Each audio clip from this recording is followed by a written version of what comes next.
All right, here's Mama's here. My orders are to get her to share.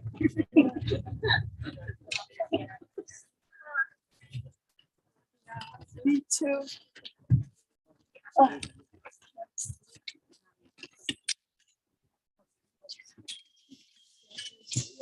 Yes. You want to say a quick hello?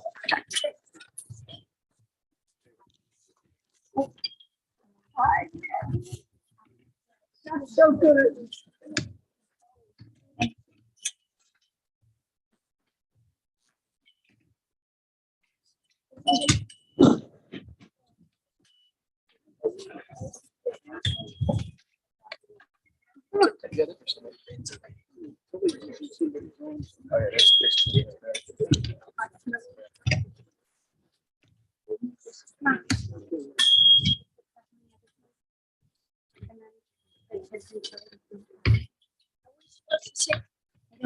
I think in the idiot.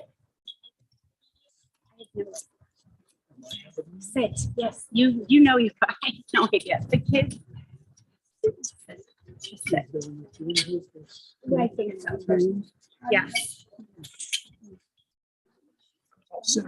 Back. If you want to grab the kids. Whatever's left. Oh, I forgot a flower.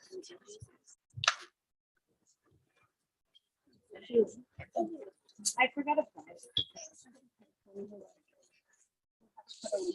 Yeah, or she can. Whatever.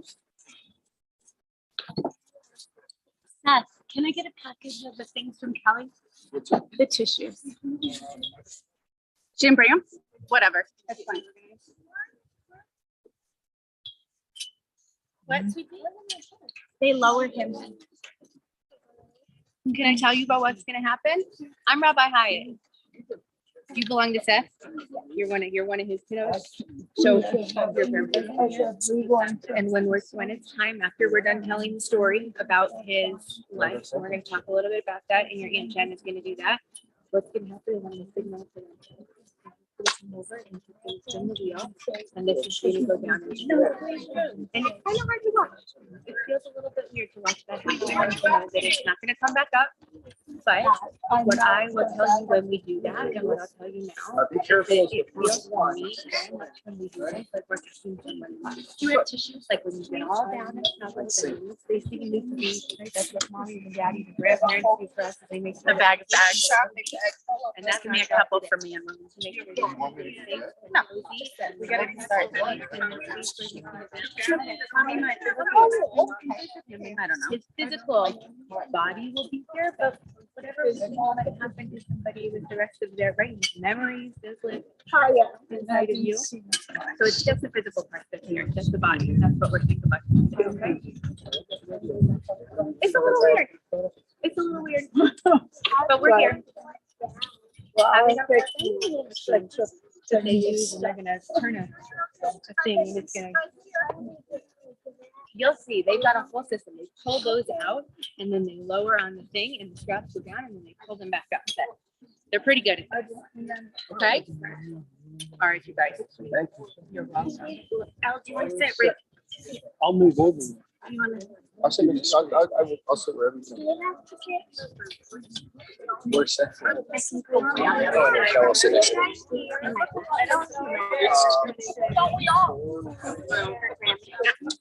There's seats on the right, so the other one. Which I assume is where Seth is. They want to move. You gonna sit with us with or no? Yeah. You wanna sit with us?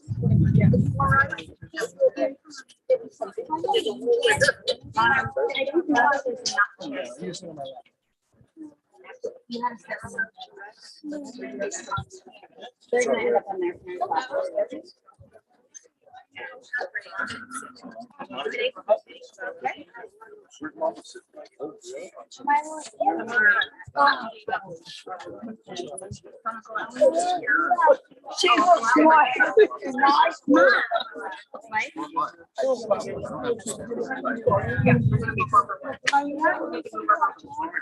Wait, this one. No, it's 7. She worked around. 14 here, family. I think so. Did Rabbi and I are here? Yes, most of the family came with. Okay, great. The funny thing. All right.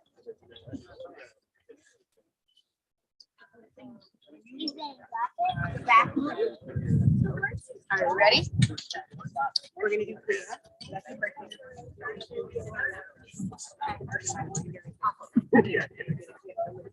I know, me too. I'm like, oh, my hair's in my face. I regret it.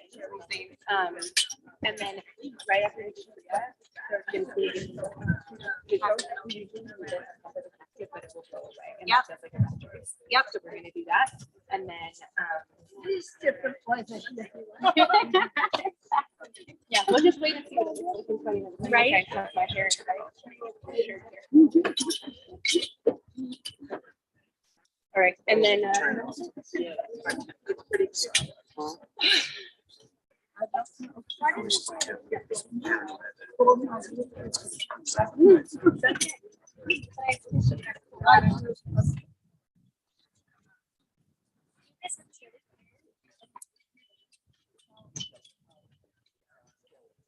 There was something that looked familiar. Less. No, I don't. I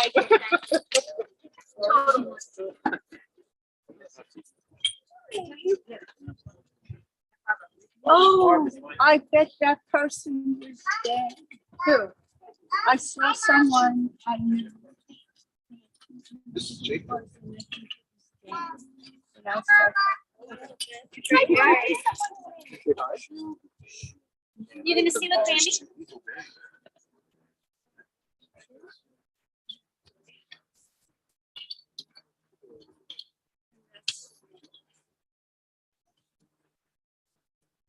Hi, everyone, and welcome to this really sad moment that we didn't expect I to be know. at. I'm Rabbi Emily Hyatt, and it is really a sad but very real honor to be here with you today as we have the responsibility of saying goodbye to a really wonderful man and to making sure that we do right by him on this day of burial and departure. It's pretty windy, as you may have noticed. So if you need to be closer to here, you can come around the sides. There's no place where you have to stand. You're welcome to come this way. You're welcome not to stand all the way in the back if that doesn't feel good for you. We're going to start with a ritual that we call Kriya. It means tearing. I'm going to come over here. And actually, Jim, I'm going to ask you if you'll hand these out so that I can talk into the microphone. Our immediate mourners for Elliot on this day are going to get ribbons, but we're also going to give them today to his 4 grandchildren so that they have something also to hold on to in this moment. We tear ribbons when we lose someone for a couple of reasons. The first reason that we tear is because this is awful and it's sad and we're sad, and it helps to do something physical when our hearts are broken. The second reason why we tear is because this is a big rip, like we said, in the fabric of your family. And we acknowledge that life looks really different than it did a week ago. And we give space for that difference. And the third reason that we tear, and the one that has always been, I think, the most important for me, is that when somebody dies, the number of decisions and logistics that we all of a sudden take on are enormous. And we tear to mark your status. You did it. We're here. We're with you. He's here. We're going to lay him to a peaceful rest in this moment. And so you can let go of the burden arrangements and the decisions and the gathering and the organizing and the Shiva time deciding, and just be here and breathe and be sad because this is hard. And so I'm going to ask you to repeat a couple of words after me, and then we're going to tear our ribbons just a little bit, maybe just like a quarter of an inch, and then we'll begin our service. So if you would repeat after me, Adonai Natan, Adonai Lakach, Yehi Shem, Adonai Mevorach. And that means God gives and God takes away, and blessed is the name of God. And for our hearts that are torn, we do this act of tearing. And so now go ahead and just give that ribbon just a little rip. You don't have to make it a big one, just a little one. And then we're going to say Baruch Dayan Ha'emet. Praised are you, Adonai, our God, the judge of truth. Yeah.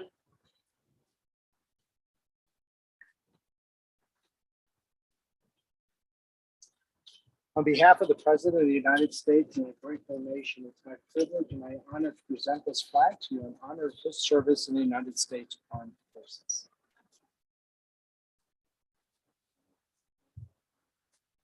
So essentially, there's three parts to a Jewish funeral that we are going to participate in today. The first thing that we do is prepare ourselves through psalms and songs and poems for this moment, because it's hard work. The second thing that we do is fulfill our obligation to tell the story of Elliot's life. And it's a story. It's a story with all kinds of beautiful dimensions and pieces. And so we tell it because it wasn't until now that we could look at it as a whole. And then the third thing that we do is say goodbye to his physical presence. And we spend a minute making sure that he is safely in this place where he is going to stay.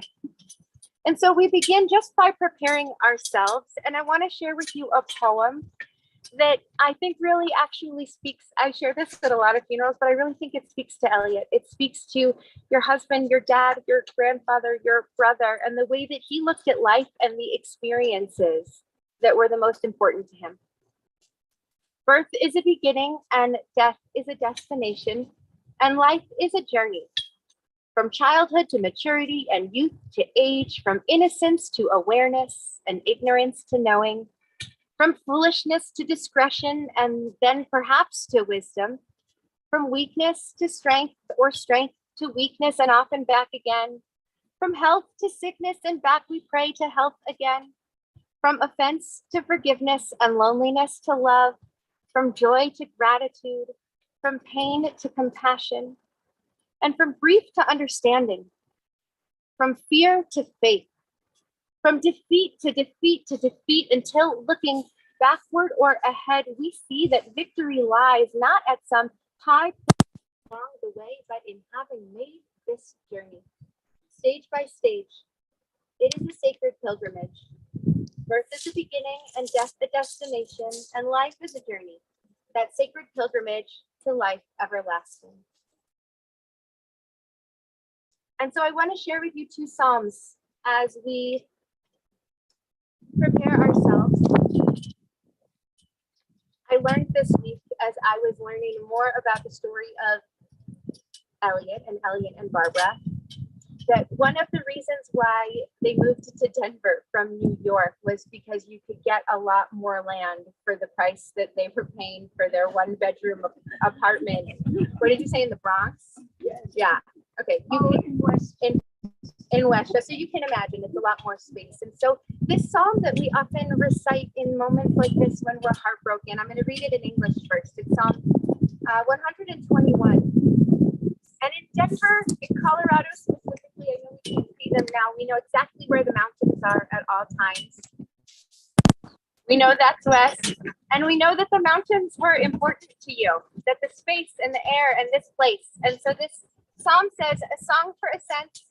I turn my eyes to the mountains. From where will my help come? My help comes from God, the maker of heaven and earth. God will not let your foot slip. Your guardian will not slumber. The guardian of Israel neither slumbers nor sleeps, because God is your guardian. God is your protection at your right hand, and by day the sun will not strike you, nor the moon by night. God will guard you from all harm, guard your life, guard your coming and your going now and forever.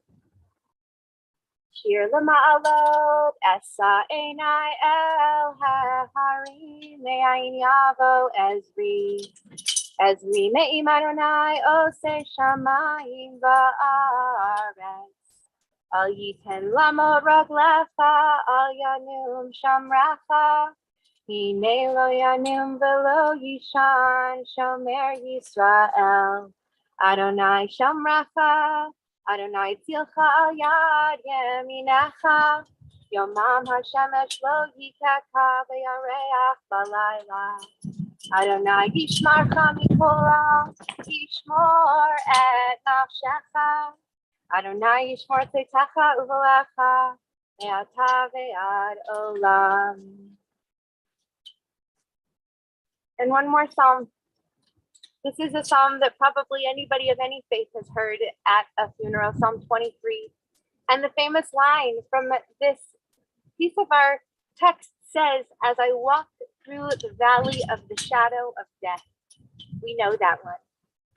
And one of my teachers, Rabbi Foster, taught me that sometimes we look at this psalm and we don't always exactly understand what it might be teaching us, because we probably assume, as I did for most of my life, that when we say that you're walking through the valley of death, we're talking about those that we've lost, that he's in the valley right now. And in fact, what Rabbi Foster taught me is that it's us. We're the ones that are in the valley, and we're the ones that are feeling heartbroken and low and scared to live in a world without somebody that was so big and important for us. So here's the important part. Our text teaches us that we walk through, we don't stay there, and you won't either. His beautiful memory, Elliot's beautiful memory, is going to take you through that valley and back out. And we also know that a shadow only exists when there's light on the other side of it. And he's shown a really bright light on the world. When I was sitting with my team today of clergy at Temple Emmanuel, we all took turns teaching in a series a couple of years ago before the pandemic about Israel. And we all remembered how many questions Elliot asked at every session and how lively the conversations all were, because he brought so much light into the room, into every conversation and class and learning opportunity that he had. And so the light is blocked. We're in the shadow today. Don't lose sight of the light. And so as we chant this psalm, I want you to think about all of the brightness that you have inside you that came from him. Mizmor leDavid, Adonai ro'i lo efsar, bino teshayar b'tzeini. Amei menuchot yana haleini, nafshi yeshovei. Yanecheni b'magalei tzedek leman shemo. Gam ki elech begei tzalmavet. Lo ira ra ki ata imadi. Shivtecha umishantecha hema yenachamuni. Ta'arof lefanai shulchan neged sorai. Ishan b'shem and roshi. Kosi rebaya. Ach tov v'chesed yirdefuni kol yemei chayai. V'shavti b'veit Adonai le'orech yamim. God is my shepherd, I shall not want. God makes me lie down in green pastures and leads me beside still waters and restores my soul. God, you lead me in right paths for the sake of your name. And even when I walk in the valley of the shadow of death, I fear no evil, for you are with me. Your rod and your staff, they comfort me. You have set a table before me in the presence of my enemies. You have anointed my head with oil, and my cup overflows. Surely goodness and mercy shall follow me all the days of my life, and I shall dwell in the house of God forever. And so it is with that that we move into the telling of the beautiful story of this man. And so I am going to call up Jen to speak on behalf of, I think, you and everybody. On behalf of everybody, and to tell us these words of legacy.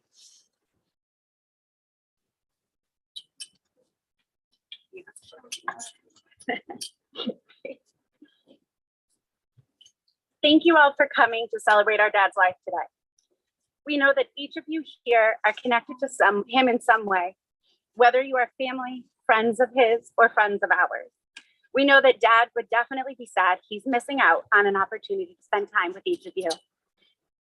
Dad was our anchor in so many ways, and especially to Judaism.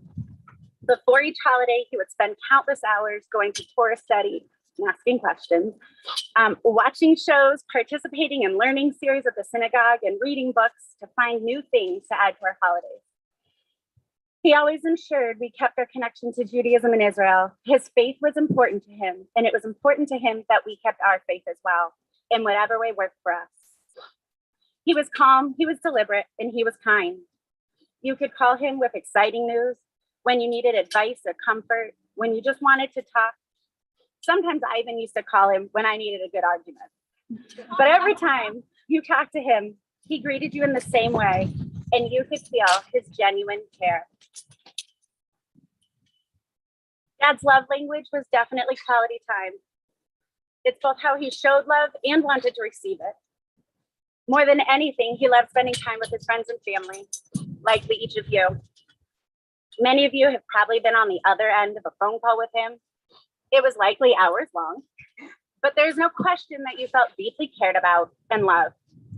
During the past couple of weeks, when we were trying to plan his 75th birthday, we all wanted to do something big. After all, 75 was a big milestone, but he refused. All he wanted was to spend time with his family at one of our houses, watching the grandkids play football in the backyard and eat some New York style pizza from Rosenberg's. He wanted us all to be together. That was it. I'm sure at some point this weekend, we will have some Rosenberg's pizza in his honor. One time, when I was early in my time as a middle school principal, Dad and I were arguing, we did a lot, because I didn't want to come up for brunch on a Sunday since I had so much work to do to get ready for the week. He was frustrated that I was prioritizing my job over time with our family. In the middle of the argument, when both of us were really heated, he stopped and calmly said to me, "No one ever lays on their deathbed and thinks, boy, I wish I worked a little more." He said it, hung up on me, and didn't talk to me for at least 2 weeks.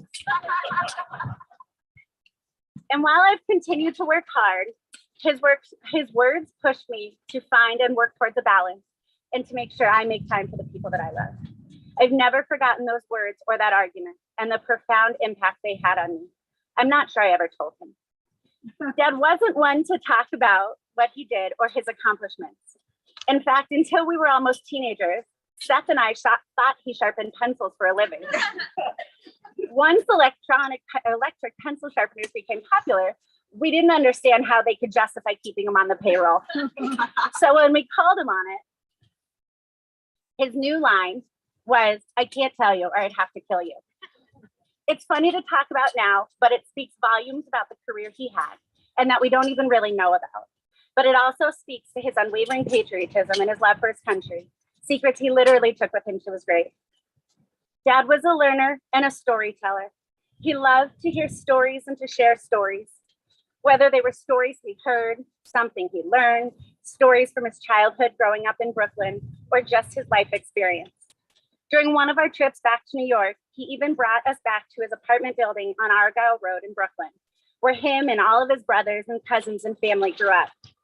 He tried to teach us how to spit all the way down the stairwell without touching anything until it hit the bottom. In our family, sitting around a table late at night, laughing about old memories and stories is a tradition.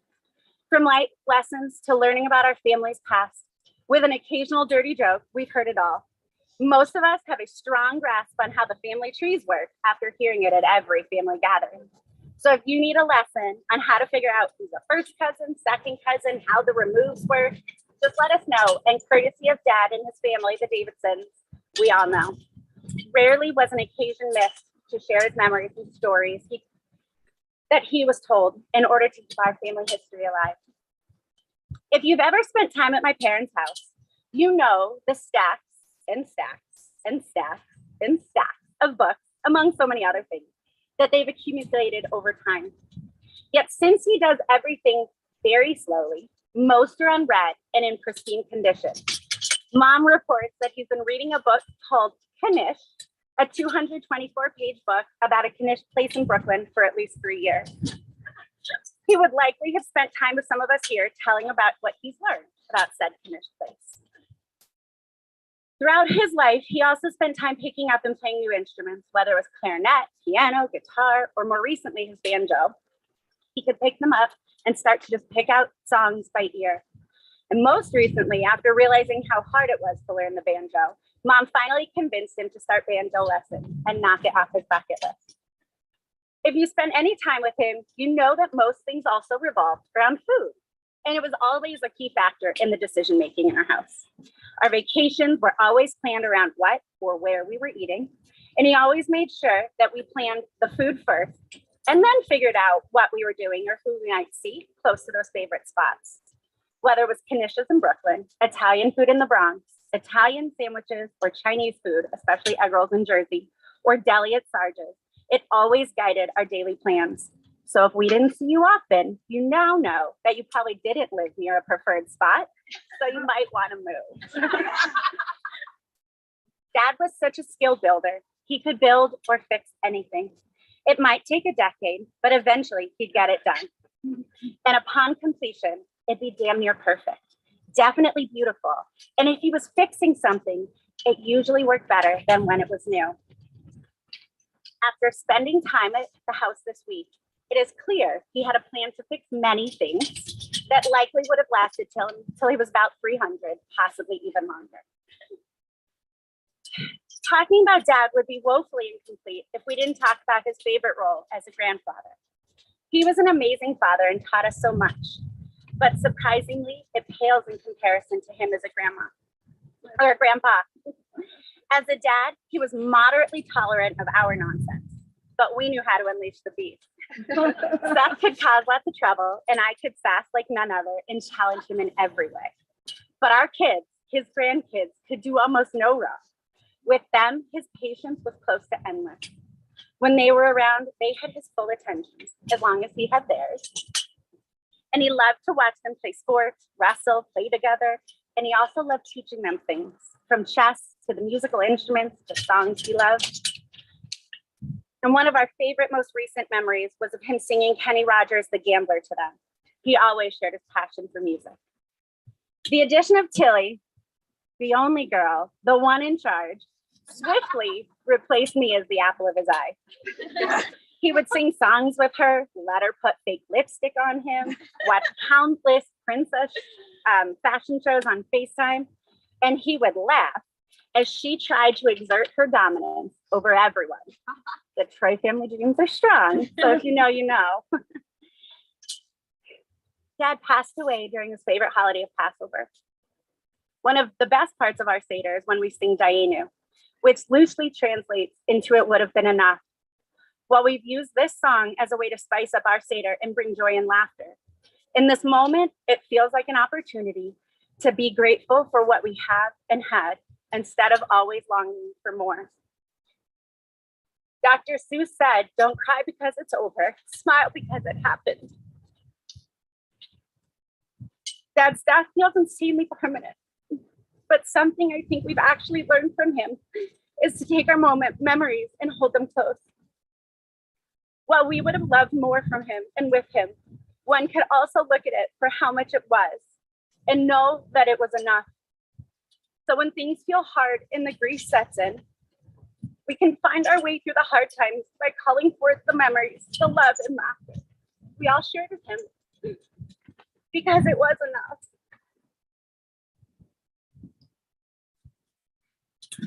Dad, we will all love you forever and cherish the learning and memories and love that we were so lucky to have with you.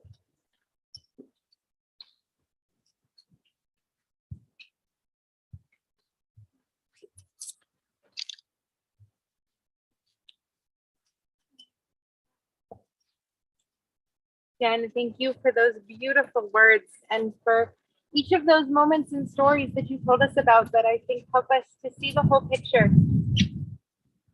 I want to share with you a poem that has become a really big part of my life since I started as a rabbi. It's called The Dash. I'm going to share with you a piece of it. And it goes like this. I read of a man who stood to speak at the funeral of a friend, he referred to the dates on a headstone from the beginning to the end. He noted that first came the date of birth and spoke the following date with tears. But he said what mattered most of all was the dash between those years. For that dash represents all of the time that they spent alive on earth, and now only those who loved them know what that little tiny line is worth. For it matters not how much we own, the cars or the house or the cash. What matters is how we live and love and how we spend our dash. And if you look around at some of these headstones, you'll notice that in between that first date when a person enters this world and the date when they leave us, there is just this tiny little line. And yet that line holds the entirety of their life. Every moment and tear and moment of joy exists right in there. And so our job, as Jen just so beautifully took us down so many of the roads of Elliot's life, our job is to look at that dash and see what's in there and see what we're supposed to take out of it and take with us. So here's a little bit about his dash. He was born April 26, 1947 in Brooklyn. He was a middle child, which meant that he was pretty calm and cool because he was the middle, pretty self-sufficient, a rule follower, and always a real student. And one of the defining pieces of Elliot's life is his love of learning, how much he loved to be taught something, to learn something new, to have the opportunity to hold new knowledge. And his family told me that he was an athlete. I said, what did he play? They said stickball. So New York. Later that turned into lacrosse, which I suppose is also stickball, but different. And his whole family, his extended family, lived in the same apartment building. You can just picture it. He and his brothers were amongst the youngest, but his mom had 11 siblings, and all of the descendants of all of those siblings lived all around. And so he spent so much time with his cousins and his family, causing trouble with each of them, spitting down stairwells. I think that's a legacy that's sticking with us. So I'm excited for all of the next generation to learn that one. And then he went to City College and he met Barbara, where he was in a moment when he was playing the sophisticated stickball and he was at a lacrosse practice. She was going to a sorority meeting at a deli. I think it's the deli part that must have made you two even though he didn't go to the deli, I think it mattered. And as you said to me, I said, did you know right then? And she said, no, but I went to Europe that summer. And when I came back, he was still there. And so they got married in 1969 at your mom's house in the Bronx. It was a small wedding. And after everybody graduated from school, you moved out to Denver.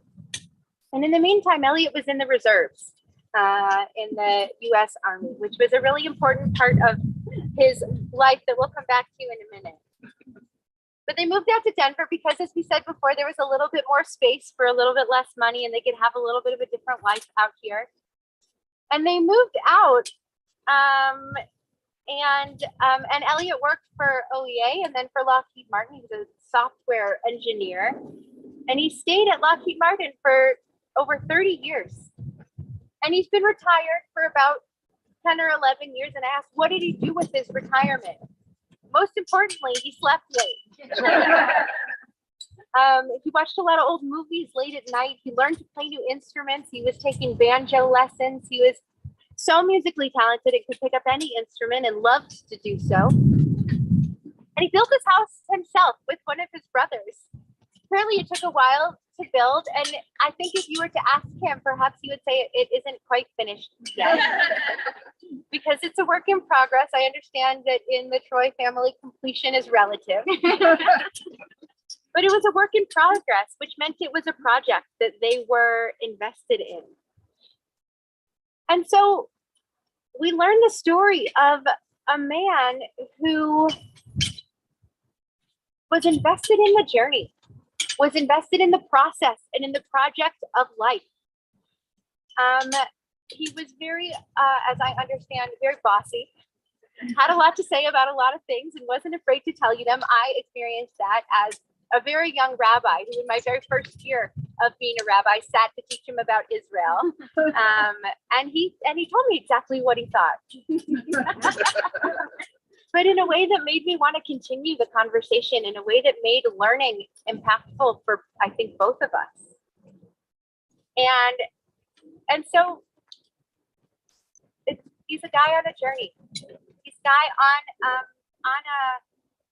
in a project, I think. And so one of the things that I find to be really important about his journey is the contradictions. And when I said that yesterday to his family, what I understood is that they're not quite contradictions. They're a man who wasn't afraid to change, a man who wasn't quite afraid to evolve and to become something else.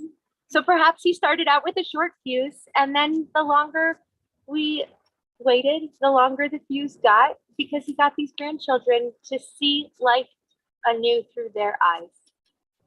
And so I hope that that is the gift of the dash that we take with us, that you get to see life now through that enjoyment, through that process and progress in the adventure of life.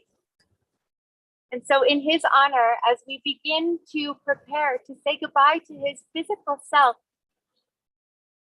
I hope that there's so much of his legacy that we keep with us, that it's okay to be a little bit late or a lot late, that we keep with us that it's okay to change who you are and become someone that sees life differently, that it's okay to just appreciate the enjoyment in life and to see all of the beauty and all of the good.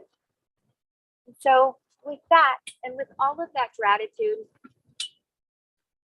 and all of the beauty that we have to learn from a very imperfectly perfect man, we prepare now to say goodbye to his physical presence in this world.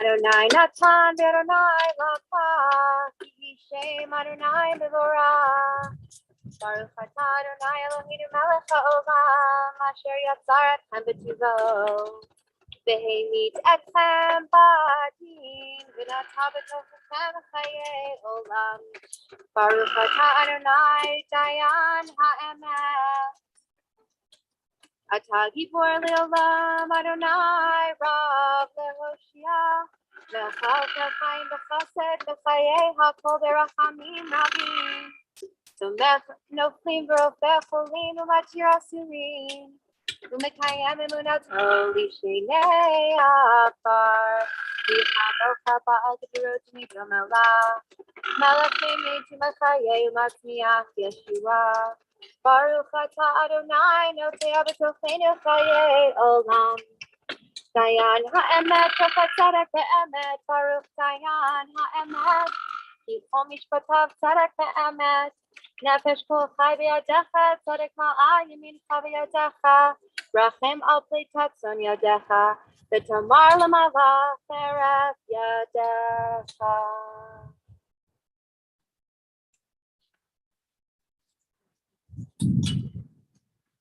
So we have this part of a Jewish funeral that is impossibly hard and also impossibly beautiful.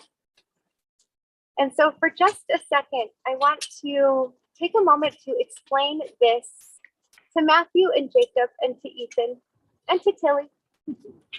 I have a feeling that in your lives, you've had a lot of really wonderful people in your family that took a minute to tuck you in when it was bedtime.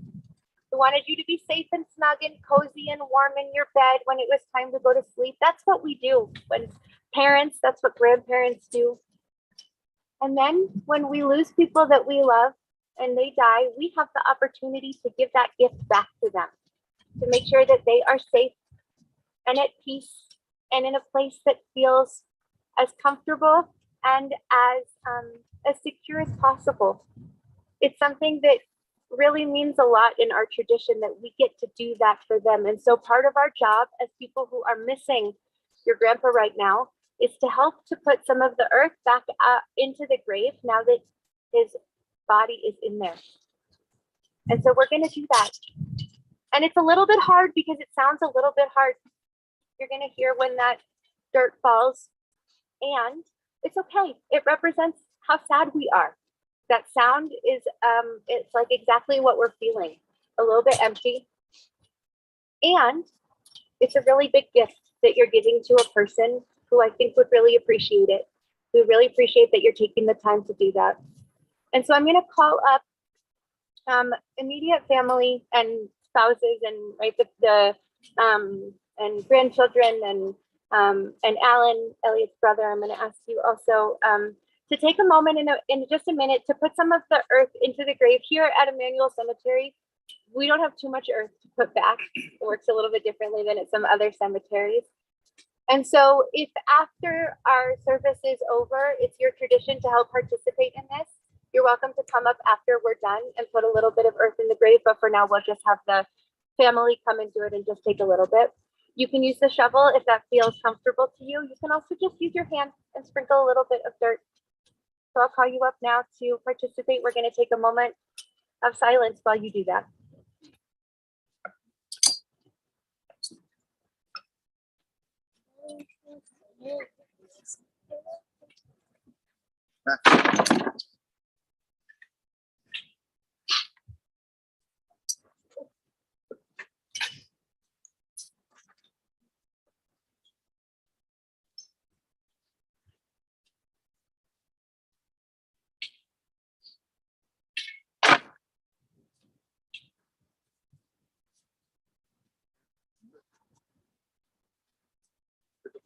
That's a good one. That's a good one.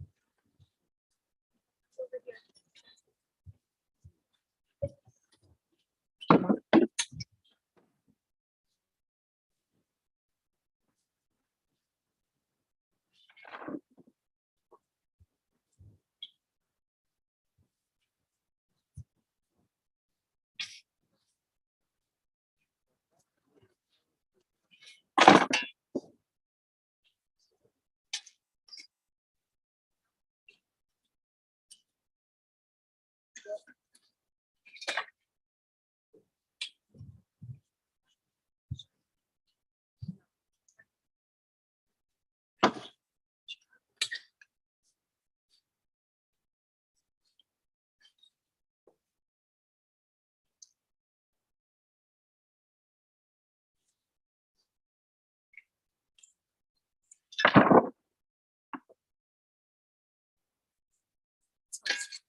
I'll just took a rock.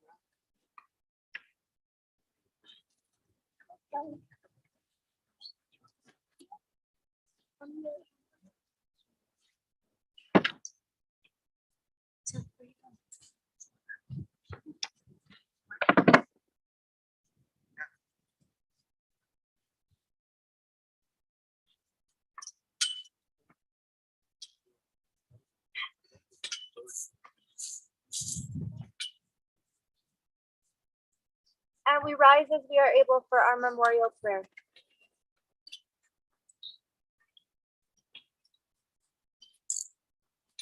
El Malirachami, Shochen Bamromi, Mam Seimenu Chanefona, Tachat Kanfe Hashlina, Im Piroshim Utaharim Zohar Harakia Mazirim Et Nishmat Yoel Avram Ben Sarach V'Shalom David Shehalach Leolamo Bala Rachamim Yastirehu V'Seter Knafav Leolamim V'Yitzror B'Yitzror Achayim Ad Nishmato Adonai Hunachalato V'Yanuach B'Shalom Al Mishkavo V'Nomar Amen.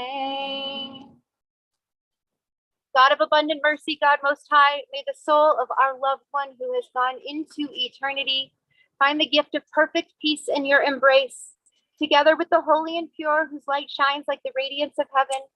Compassionate God, hold Elliot, Troy, Yoel, Avram, Ben Sarah, Rachel, Shalom, David close to you forever so that his soul may be bound up in the bond of life eternal. May he find a home with you and may he rest in peace. And together we say, Amen. And we have one final prayer to say, which is the mourner's Kaddish, a prayer that we say in memory of those that we have loved so much and lost. This is the first opportunity that Elliot's family has to say the Kaddish in his honor. It will be the first of many moments that you will think of him and say these words that actually say nothing about death, but only about life. And I think for him, it couldn't be more appropriate to call in this moment how much he loved life, how much he loved the people standing in front of me, and to hold that beauty. Yitgadal v'yitgarash shemei rabah ve'alma divra hirutei v'amlich malchutei v'chayechon u'yomechon u'chayei l'chol beit Yisrael va'agala u'bizman kariv v'imru amen. Yehi shmei rabba mevorach le'olam u'le'omei amaya. Yitbarach v'yishtabach v'yitpa'ar v'yishamam v'yitnaseh v'yithadar v'yit'aleh v'yithalal shemei d'kudusha b'richu le'ela min kol birchata v'shirata tushbachata v'nechamata ta'amiran be'alma v'yimru amen. Yehi shlama rabba min shemaya v'chaim aleinu v'al kol Yisrael v'yimru amen. Oseh shalom yimromav Luya aseh shalom aleinu v'al kol Yisrael v'yimru amen. May the one who makes peace on high make peace for us and for all of Israel. And we say together, Amen.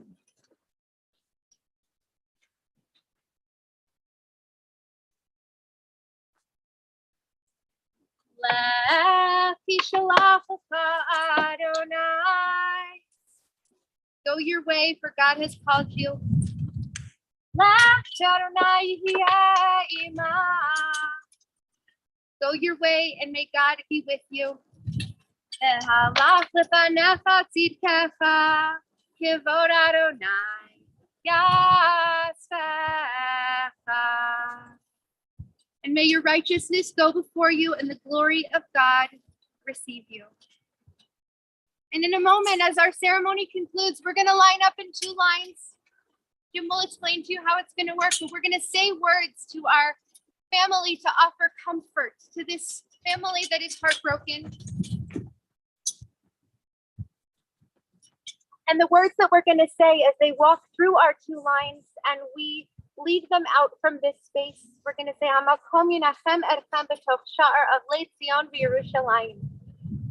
Means may God comfort you. That's the part you can remember. May God comfort you amongst the mourners of Zion and Jerusalem. And what it tells us is that this is not the first family to be heartbroken. It will not be the last family to be heartbroken. And yet in this moment, we stand with you and we know your pain and we love you and we remember Elliot with you. So Jim's going to explain what to do next.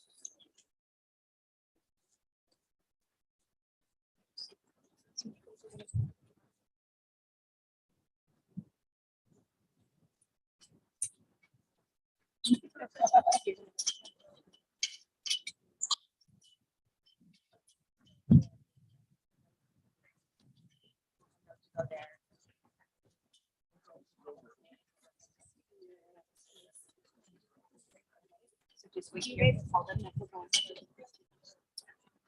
We didn't vote. We can do it. But they handed out, everyone that signed the register book took a little pamphlet. And instructions from here to the synagogue. Yeah, but we'll announce it. So we should get our stuff. Yeah, get your stuff. And guys, as you walk through this corridor of comfort, don't feel as if you need to say hello. You're welcome to, but don't feel as if you need to. It could take you forever. Right through. Okay. You're still going with Cece. Do you want to give the kids to Cece? Go. Okay, why don't you go with Grandpa, okay? All right. What do you need? Okay, you ready? Mom? Yeah.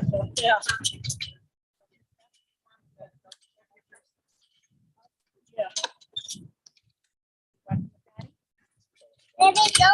A lot of people fly that way. I want to open. Yeah, and hold someone's hand.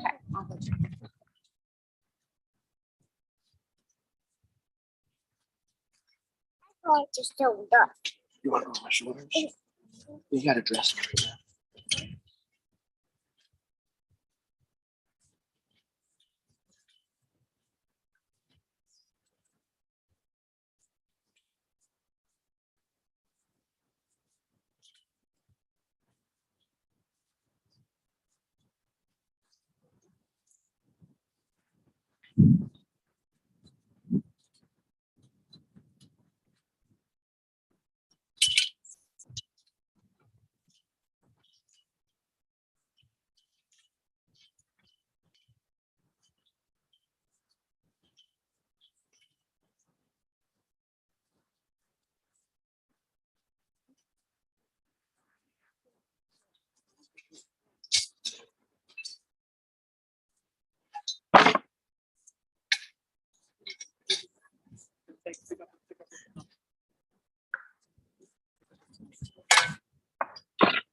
Yeah, I just want to put this people.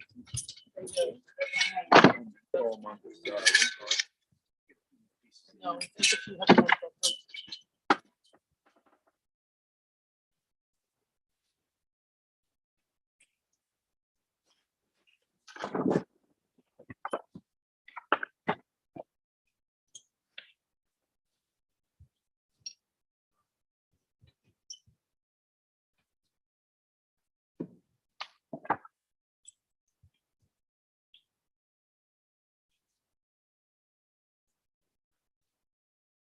Yes. Backwards.